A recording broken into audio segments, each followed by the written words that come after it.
what we find historiographically, in the sense of how the history has come to be written, there's two quite distinct branches, two very different ways of looking at it.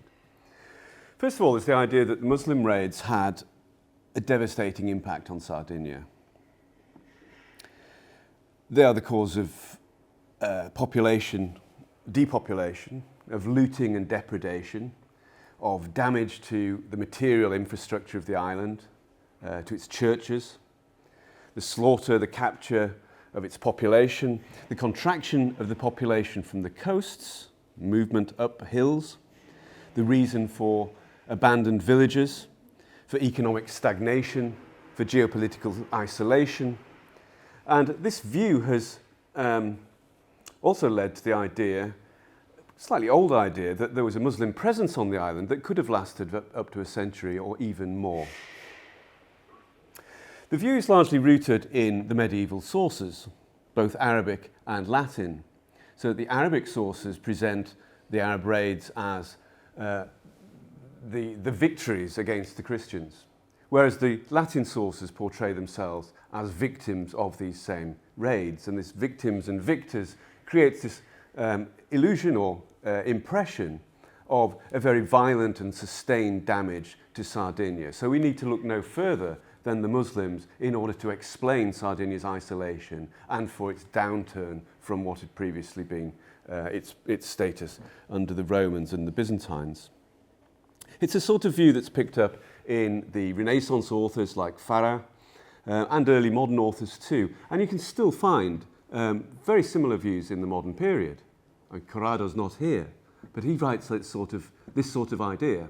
And there's evidence for it. The evidence comes largely from the documentary record, because there is little or otherwise nothing of an archaeological record to speak of.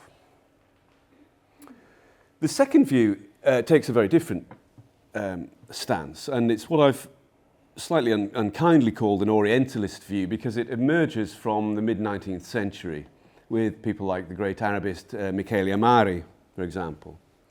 It's largely a view held by those who come from outside the island, often Arabists, but who are also reliant on the same documentary sources, but who've interpreted them in a very different way.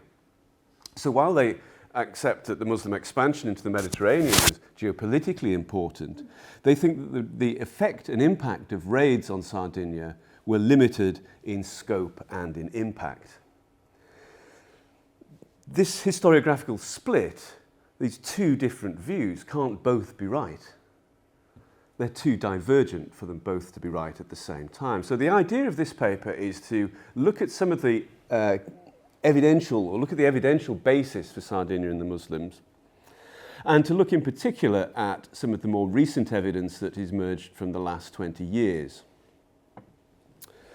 What we can say with a reasonable degree of certainty is that there's two quite limited periods of raiding. The first one from about 706 to 752, and then a second period from around about 807 to 822. The documentary sources are both Arabic and Latin. Some of them are quite close to the events they're describing. Einhard's Annales Francorum, for example, is a source from the 800s. But many of the Arabic sources are very late, often 1200s, in the case of Ibn al-Athir or An-Nawairi, 1300s, al-Makrizi, 1400s, Ibn Khaldun and so on. These are all good historians, but they're describing events that were several hundred years before they existed themselves. This has changed quite recently with, I wouldn't say the discovery, but Arabic sources can be discovered. They've been there all along, it's just that nobody actually reads them. But the very important history, or tarikh, of Khalifa ibn Khayyat. This historian is so badly known that he doesn't really have an established name. Some people call him Ibn Khayyat, other people call him Khalifa. I think Ibn Khayyat is probably the best or most accurate way of describing him. He's from Iraq. We know quite a bit about him or he's mentioned many times, or little snippets of information we get in biographical sources from later periods. We have very little idea of his life. He's a chronicler, an analytic chronicler, so he gives the date and then a short entry afterwards. And like many of the early Muslim historians, he was a jurist, so he's a religious specialist. But he's very different from people like Ibn Abd al-Hakam, who is the person who describes the disemboweling of the cat and so on. Ibn Abd al-Hakam describes the Muslim conquest of North Africa and Spain as a moralizing critique of how badly behaved the Muslims had been, how they'd not followed the Quranic precedents. They divided up spoils according to themselves, not according to Quranic ideals or precedents. Ibn Khayyat is writing a very prosaic type of history. There's no moralizing in it, and that's quite refreshing for a source of talking about the Western Mediterranean. It's almost certain that the history was written in the first half of the 800s, so he's relatively close to the events he's describing, and his main source, which he cites, is someone we know nothing of, Abu Khalid Asamti, who dies in 806, so again, he's even earlier. And what this is showing, what these new sources are showing, is slowly revealing what the original Muslim sources were based on. And Ibn Khayyat was a seminal source. Evidence from his chronicles appear in much later things. So these are the earliest bedrock of the sources that we find in Ibn al-Athir and the later sources. So we can now wean ourselves away from these much later sources, and we can deal with earlier sources themselves. He cites he cites 7 raids on Sardinia. I'm always slightly worried about the dates that are given in these sources. I wouldn't rely too heavily on them. I mean, the reason for that, for example, take the disemboweling of the cat. This is not given in a date in Ibn Abd al-Hakam, but several hundred years later when it appears in Ibn al-Athir, because it's to do with it's about the same time when the Muslims go into Spain, we suddenly get a date of 711. And story becomes history with the addition of a date. So I'm never too literal with the dates, but it's a short period of raiding. There seems to be no particular pattern. It's not every year or every 2 years. But he says also that most of the raids, or nearly all the raids, are from the Maghreb, that is from North Africa. This is quite important information because it's never really clear whether these raids are coming from the Iberian Peninsula, as Ibn Abd al-Hakam says, with disemboweled cat, or whether they're coming from the Tunisian end, from the south. According to Ibn Khayyat, these are coming from Ifriqiya, not from the Iberian Peninsula. We get the raids up until the 740s, and around about the 740s the raids stop, and I think there's a very clear reason for that, and that is because across North Africa there was a very serious outbreak of Berber revolts against the Arab ruling elites. These are so serious that it looks at one point as if the Arabs will actually lose control of North Africa. It's that serious. And obviously, undertaking raids and so on during that period of political crisis is just not going to happen. So in order to understand then, I mean, this is again a lesson from this, is to know what's happening in Sardinia, we need to know what's happening in North Africa and the surrounding areas. Sardinia doesn't exist in its own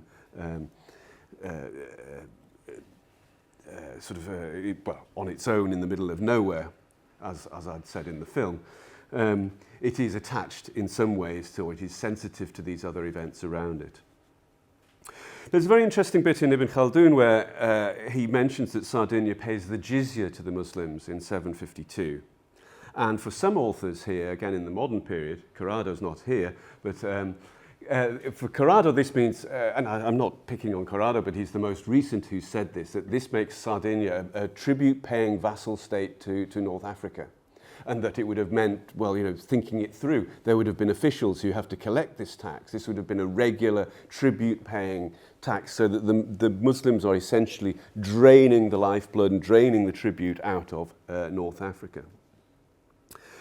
The same claim is actually made about Sicily, that Sicily pays the jizya in 752 as well. And that's where I'd first come across this. And there's a big historiographical difference there, because when Sicilianists look at that, they think there's this additional sentence in Ibn Khaldun that the Byzantines had built, or in Anawiri actually, that the Byzantines had built forts on the top of every hilltop.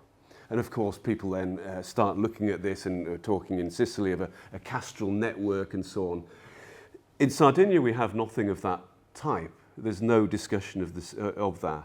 But other historians from the sort of Orientalist view of Arabists who are outside the island have even questioned whether this happened at all. Because when you look at the context in which Ibn Khaldun is talking, he's really trying to critique why the Muslims had reached a certain point of conquest in, well, not just in the Mediterranean, but a certain point of conquest absolutely, and then the Christians had actually managed to fight back. In the ideal Islamic idea of expansion, the Muslims would continue to expand and take over the entire world. So why is it that these things had stopped? The usual view is that they hadn't stuck closely enough to the Quran and the Hadith, and if they only just got back to the religious sources and interpreted them correctly, then the Muslims would be able to continue their expansion against the infidels.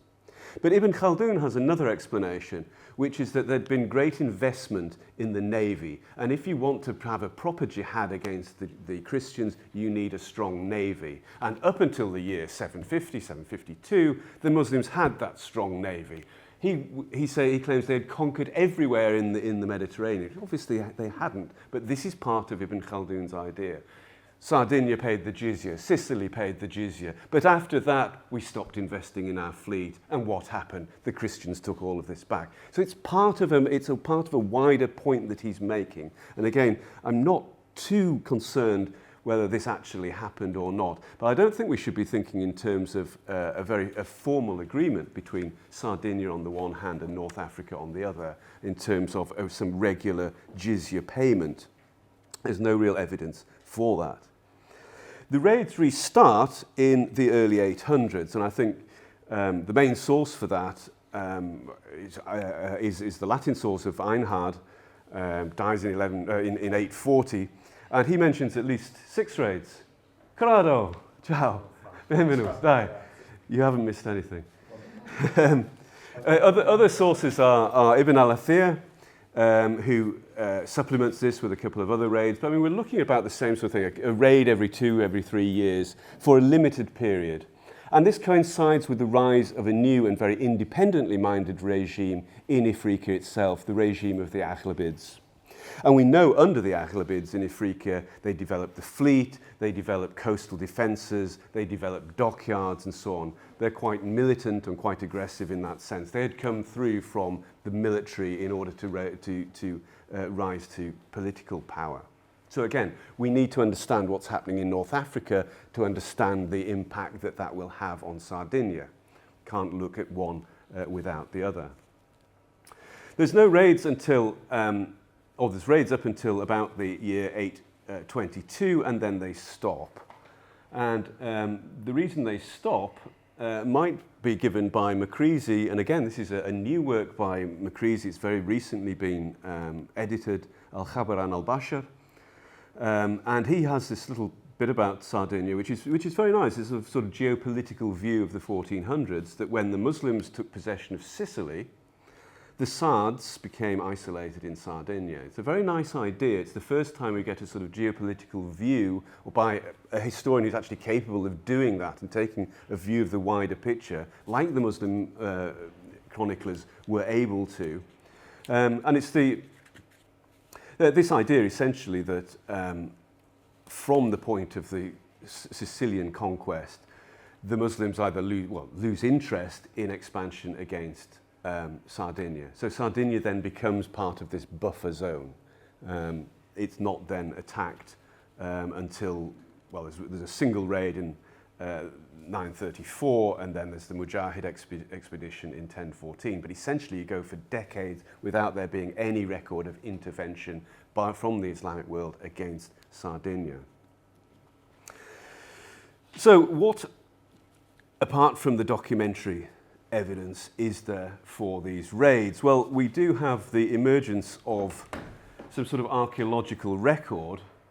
It doesn't amount to very much, so don't get overexcited about this. But I'd like to explain, I'd like to talk through what this evidence is and why it's quite problematic. I mean, this is the problem of having a little evidence, the dangers of a little evidence. And Mike McCormack's book, the quite problematic Origins of the European Economy from 2002, which was translated into Italian quite quickly and I think quite widely read in Italy, I think it influenced a lot of people who were quite keen to, in this sort of incipient or emerging idea of network theory, that you could take 2 points where you'd found a scrap of archaeological evidence and draw a line between them. And Sardinia featured quite a lot in McCormack's book, which was actually quite refreshing in its own way. But it suddenly connected Sardinia up in ways that it hadn't been. But this is all the problem of just the danger of a little evidence. Is it the tip of an iceberg, or is it just evidence that doesn't actually amount to very much unless you've got something else that goes with it? It's to do with the sufficiency, the quality and the quantity of it, as well as the problems of interpretation. The problems of interpretation in terms of lead seals is quite acute. Four lead seals were published by Pier Giorgio Spanu and Raimondo Zucca in 2004. And almost everything that we've learned about seals, or Islamic lead seals in particular, has post-dated 2004. So they can't really be criticized for not getting everything right. It was a very, very new idea in 2004, and they'd published, well, 4 seals. I don't know. I took this photograph in Raimondo Zucca's office, and there are 5 here. Anyway, he's published 4. His interpretations of them are, I think, preliminary and problematic, but again, they've created a certain impression and created a certain influence. They come from the same place where the Byzantine lead seals that Marco was talking about earlier were found, that is, in a field at San Giorgio di Cabras. And problematically, they were found by a metal detectorist. In Italy, metal detectoring is illegal. In Britain, it's not. So these things shouldn't have been in Zucca's office. They should have been sequestered by the Carabinieri. However, they've ended up in Raimondo's office. Unfortunately, as a result of that, they've been published, because I think if the Carabinieri had them, we would be another 20 years before we actually get to see what they actually are. It would be very interesting if you go to that field. It's full of late Roman pottery. I mean, even I can recognise it. I mean, this is like clearly an important site, and the Byzantine seals and the coins go up to around about 700, and then they stop, and then we have 4 or 5 Muslim seals or Islamic seals, and it's quite tempting to put this together in a sequence, that this is perhaps as a result of a raid, and if so, then it's some very important evidence for the devastation or for a conflictual impact on Sardinia that we previously don't have. For Zucca and Spano, they'd said that these seals were attached to amphora. I'm not really sure why they thought they were attached to amphora, but that's what they said. And they also claimed there was evidence for Muslim groups, presumably merchants, within Sardinia itself. Some of the readings which are given there, it cannot be true, cannot be correct, and other readings, Piero Fois, for example, who always has a go at reading the Arabic. Quite how he knows Arabic, I don't know, but he always, his suggestions as well, I think just can't be right. But we have to bear in mind that Spano and Zucca were referring to the work of Casanova for these lead seals. It's like 1894. That's the state of knowledge on Islamic lead seals. The year afterwards, 2005, the lead seals, or a number of lead seals, were found in Narbonne in southwest France and were published by Philippe Senac between about sort of 2011, 2020. We also have lead seals from Syria, what, about maybe 10. The Arabian Peninsula, I'm aware of 3. Sicily, there's a few from Sicily, from the 800s, maybe a dozen, something like that. You compare this to, say, the Byzantine world, where we have probably well, I think there's 60,000 in the Dumbarton Oaks collection alone. There's probably 100,000 in other places. So in the Byzantine world, they're using seals all the time. In the Islamic world, they use it for a very limited time, and then then seals are discontinued. They use ring seals on a bezel, or seal rings, but they didn't use seals to authenticate documents. They preferred calligraphy and other ways of verification in the Islamic world. So you don't have the same, it's not a parallel thing for the Byzantine world as you have in the Islamic world. The number of people who've written seriously about lead seals, you can actually count on one hand, and there's no typology. And it would be very good if the half dozen people that do this could get together and work out a typology. It would be actually very useful. So it's quite difficult to describe how they fit in. The best catalogue is and the largest by some distance is 141 Andalusi seals, which was published in 2023 by Tawfiq Ibrahim and Philippe Senac. The sort of characteristics that they had come up with are that you find, or that the way in which the seals are made, you can see by this last one that that's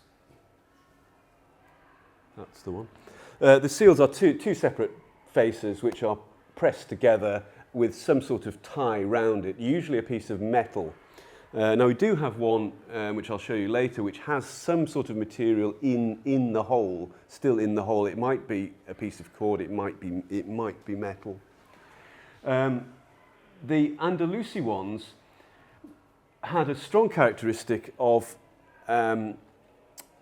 having words relating to peace, so that it looks as if this has come after a military operation, some sort of treaty has been agreed, and these are seals that have been attached to consignments of spoils or of payments as a result of a peace.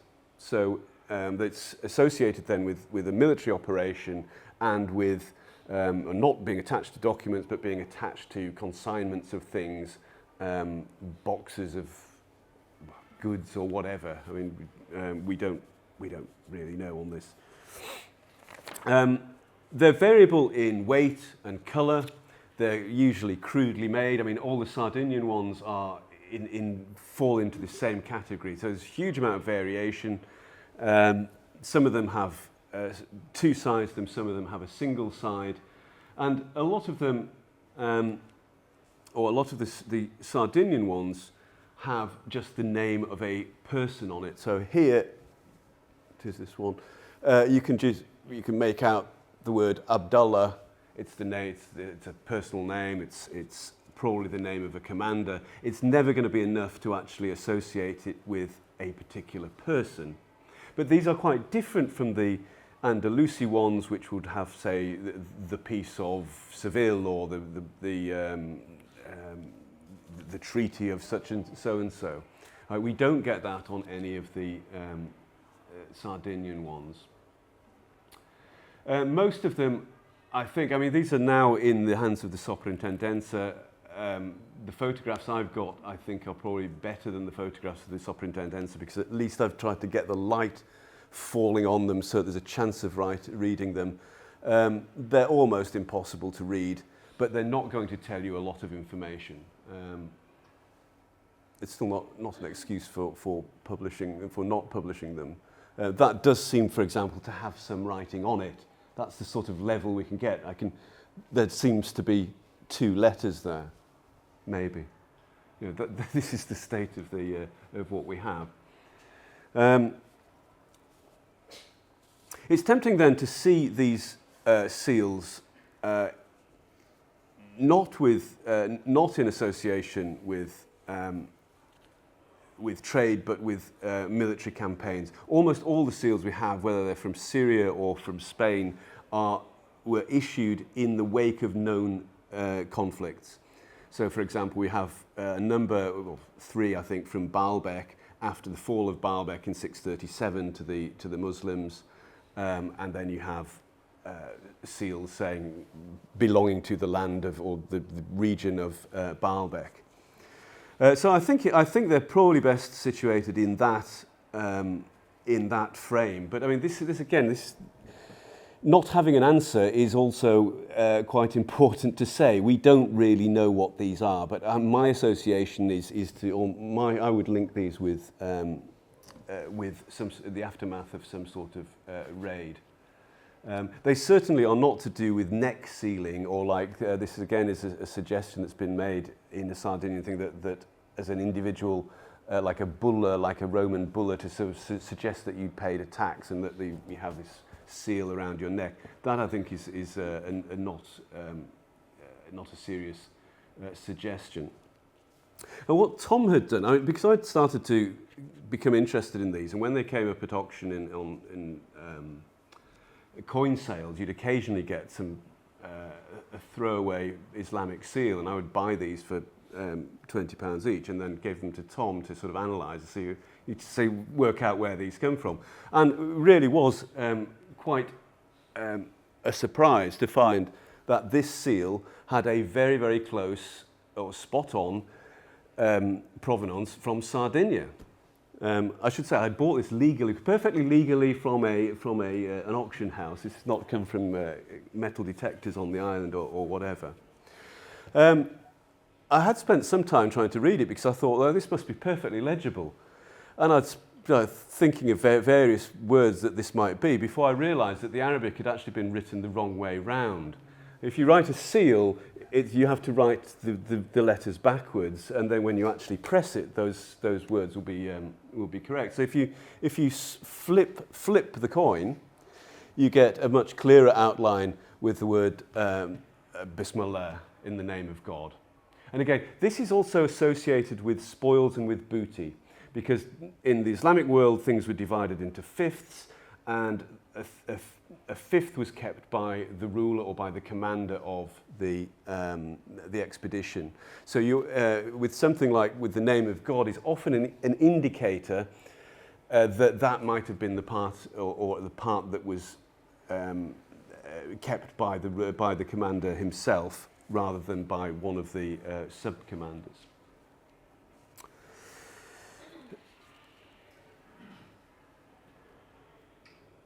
The other bit of evidence which I've been looking at, if we go to San Saturnino, which has appeared in a couple of papers so far, and it's a super church when it's, I mean, for years this wasn't open, and now you can go in. I mean, I spent years trying to get into this place.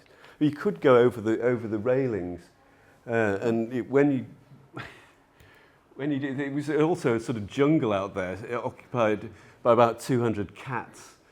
And this has all been cut down now.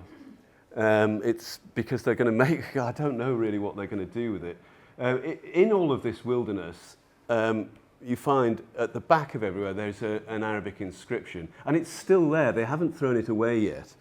You need to photograph it with the light in the right way, because when you look at it in the normal light, you can barely see that there's an inscription at all.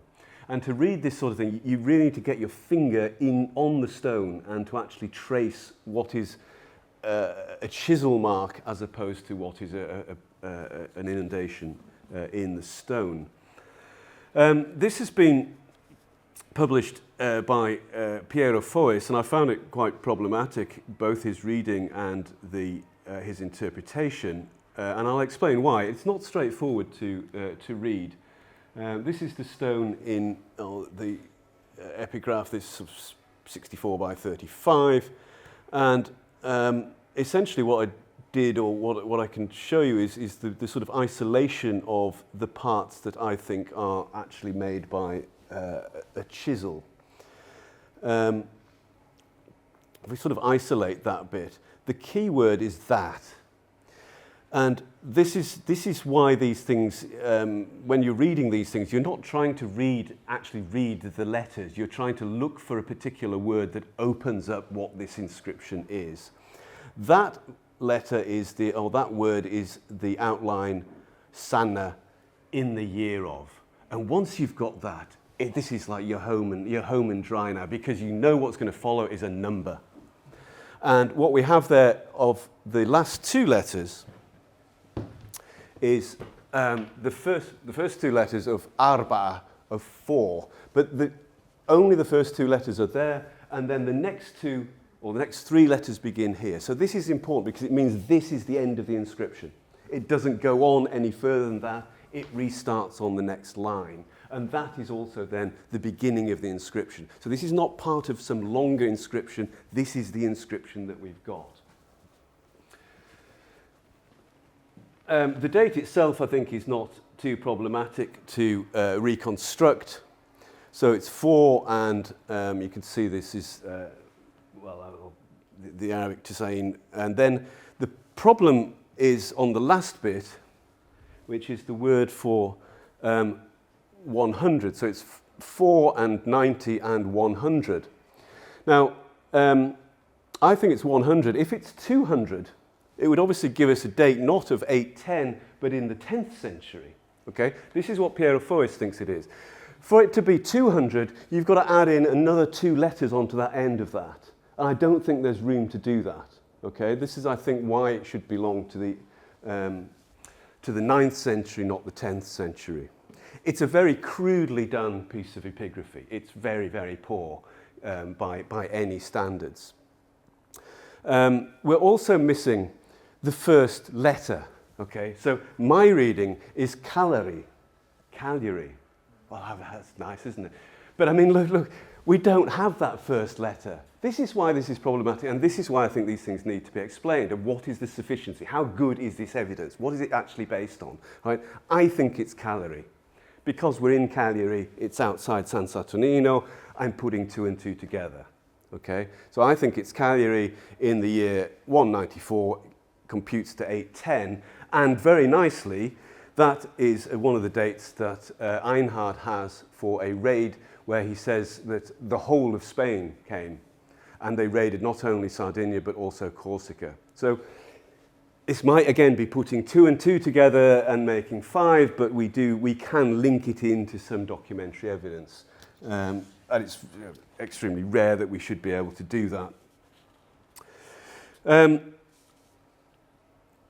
I haven't really, I sort of published this. I mean, I put it on Twitter. Is that publishing it? I was going to ask if you published it. I was still It's on Twitter. I put it on Twitter. That's publication. A footnote in the making. Oh, it's also a footnote, yeah. Okay, well, that's full-scale publication, a footnote plus Twitter.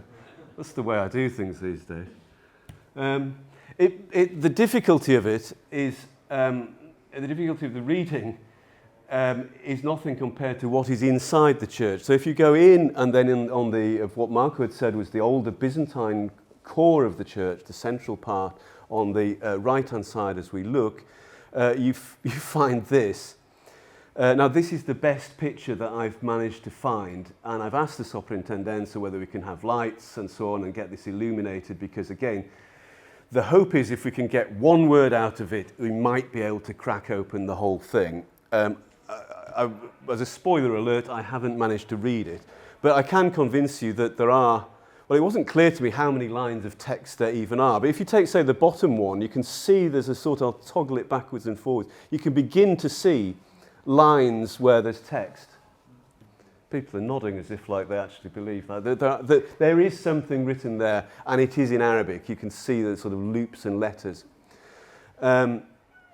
These things, it's done in a similar style of, if you look at the sort of loop of a letter on the end here, the way there's a sort of loop of a letter here, it's very similar to the writing on the inscription on the outside. But again, this is an aesthetic judgment. It's not skillful calligraphy. I've tried very hard to work out what it might be. I think I might have got some letters. So it would be something like that which possibly Abdullah or Ziyadat Allah. I see Ziyadat Allah, you already think, oh, he's Aghlabid, isn't he? Oh.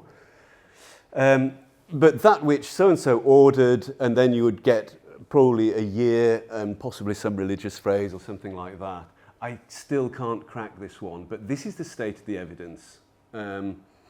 Again, it's been suggested by a Sardinian author that you can clearly read the name Muhammad in there. Well, you can't. You just can't. I can't. I don't know if anyone else can. But anyway, that is the state of the evidence. So we have two inscriptions, but it is the beginning of an archaeological record that we can put together with the documentary record. And I think it's important to explain what the sufficiency or the lack of clarity is with these sources. The question is, does it really amount to very much? Well, I think it is certainly evidence for material destruction. I think I would quite clearly place the inscription outside as a triumphalistic inscription, perhaps marking the end of a raid, something like that. Again, we have a very, very different view from Piero Fois, who thinks it's a century later, and it belongs to this sort of multicultural mélange of peoples who were in Sardinia at that time, and thinks it's related to a funereal inscription. So it's somebody's, it's a sepulchral, it's a tombstone, essentially. There's no real, I mean, apart from the date, I mean, you've seen it, that's all we've got. There's nothing to suggest that the inscription was any wider. Tombstones always follow the same pattern, and it at least includes the name of the person on it. It just doesn't just have a date. I think tombstones generally also have the name of the person who is buried there. When we look geopolitically, I think we get a clearer effect and a clearer idea of the effects. And it's not really so much the direct action of Muslim raids against Sardinia, but the indirect effect of the conquest of North Africa, of which Sardinia had always been a part, but now no longer was. But what we get in the wake of the conquest that develops during the 700s is a real economic disequilibrium and asymmetry between Sardinia and North Africa. So that while in Sardinia the mint runs out of gold by about 740, there's just nothing left. Do they have silver? Not really sure. There's no silver coinage. There doesn't seem to be anything that they're using for coinage. On the other hand, Ifriqiya across to the south, Ifriqiya are minting millions of dirhams. And then by the 800, they're going to shift more into gold. So that in terms of monetization, and with the conquest of Sicily, you've got a highly, highly monetized area to the south, which is all trading with each other. So that the Amalfitans will make imitation tari. So they're making gold taris, the same with Salerno, so that they can interact with a Muslim trade and so on. Sardinia just is not capable of doing that. But it's not simply a question of commerce. It's what you do if you have a monetized society. You have a payroll. You pay people in cash. You have a salariat. You don't pay people in land. It begins there. The countries, the areas that were highly monetized in this period develop more centralized forms of rulership. They develop more chanceries. They develop more scribes. They have officials who oversee chanceries and treasuries and so on. Sardinia just doesn't go that way at all. So that by the 1000s, they can't really seem to write a decent Latin charter, let alone anything in Greek either. They've lost those skills. This is my interpretation. They've lost those skills, whereas the areas which were monetized as a result of monetization or the economic effect, not simply commercial, but it's everything that you can do when you can pay with cash and not in kind. I've been thinking quite a lot about why raids, or about the way in which raids happened, but also why the raids didn't continue. Why do they stop? And I think to understand that, we need to understand what's happening in Sicily. And that whenever the Muslims in Sicily raided, they raided into Calabria or into Puglia. They're really looking to raid over land rather than overseas. And that's an important consideration because raiding overseas is difficult. You can't keep a galley fleet at sea for more than 4 days without having to stop and find water somewhere. a lot of times the fleets get dispersed. It's dangerous. It's politically sensitive. You need permission to get to organise a raid. You can't just get ships and just gather your own ships and set off. The number of ships involved in these fleets are usually quite small. I mean, possibly half a dozen. And you would need as many ships in support, carrying food and water, as you had actual warships. The idea that a raid on Sardinia could therefore carry off large numbers of people or population or treasure and so on, I mean, it's just going to be limited by the size of the fleet itself. What you're really looking to do when you raid somewhere is to capture people and then ransom them back so that you can get the money for the people.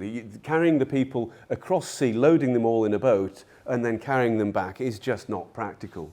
And these practicalities, as much as anything, mean that it's far easier to raid over land where you can carry and march people back. And we know that they did this from Calabrian places. That's where you can take slaves and captives and sell them in the slave markets of Palermo.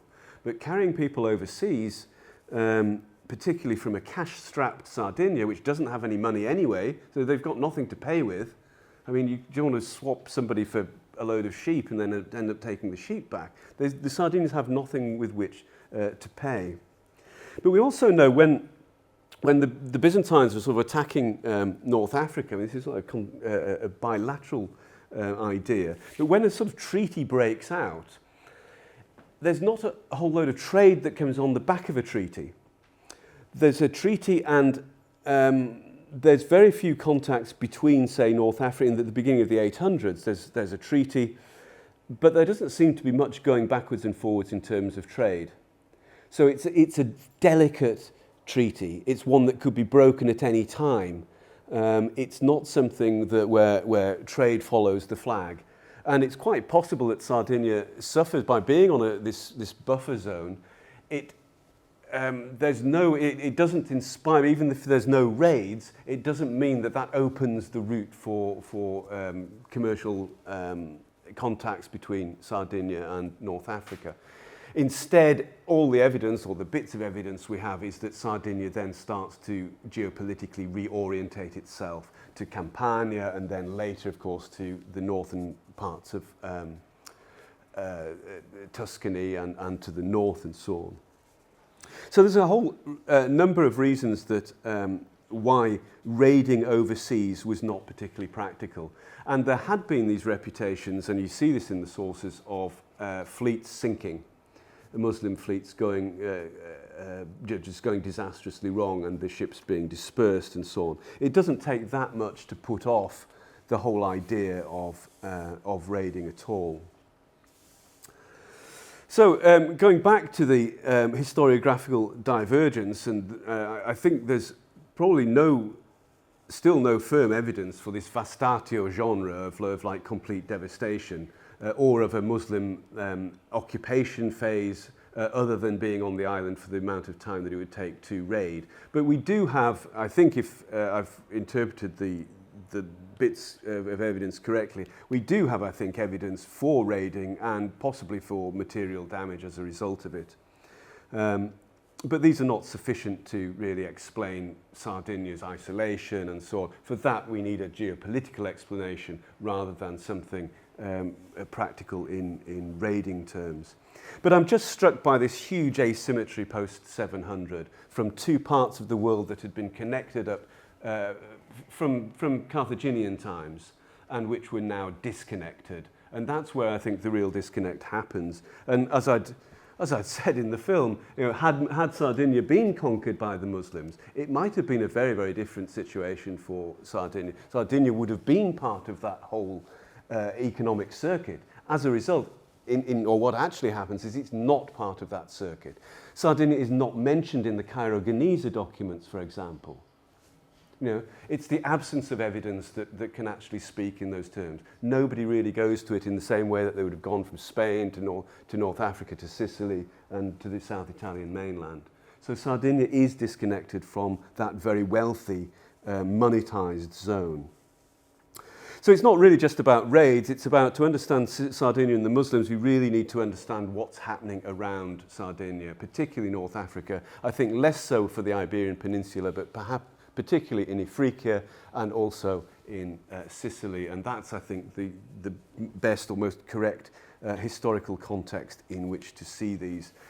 And I think, little as the evidence is, there may be more things. I think if that field of San Giorgio di Cabras is ever excavated, it might turn up some more materials. Who knows?